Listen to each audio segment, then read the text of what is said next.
Hey guys, Professor Bill, Comic Book University, and Batman Shadow, issue number 3 of 6. Okay, yeah, guys, this is deep. Like, this comic is kind of deep. It seems kind of surface thick, but no, it's more than that. Basically, Batman is supposed to be the replacement for the Shadow. That's what the overall gist of this comic is, this particular issue.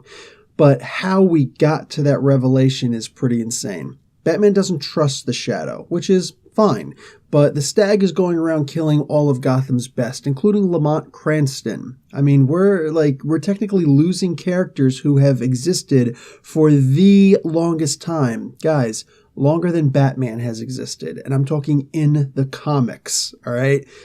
Man, so I love the idea. I mean, like, this really is just the homage, all right? Because, you know, the Shadow came along before Batman did. I think, 5 years before Batman did? Something to that effect.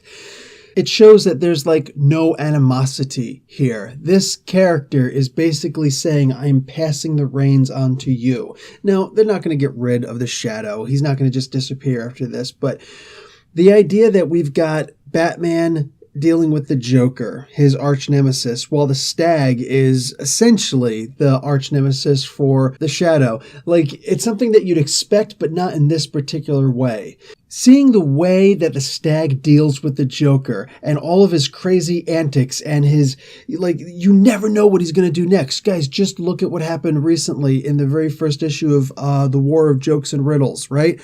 Riddler goes up thinking he's got Joker figured out, and wrong, he gets shot for it. I mean, that's messed up. That's messed up.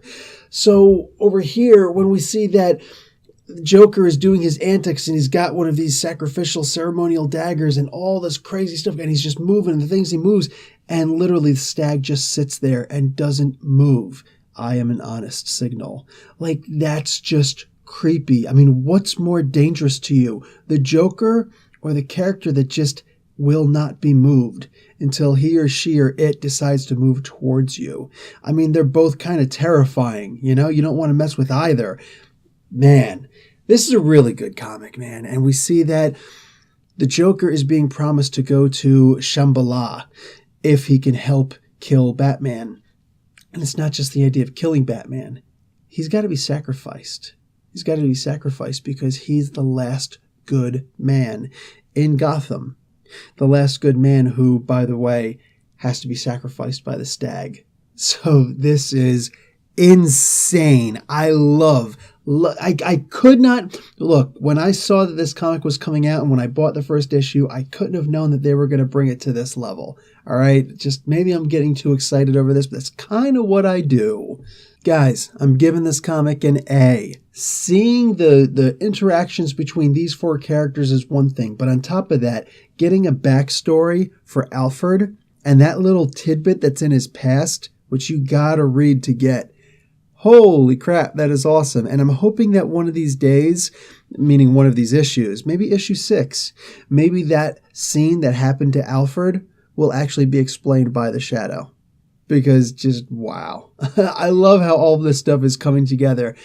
And this is what good comics are made of. All right, guys, Professor Bill, Comic Book University, class dismissed.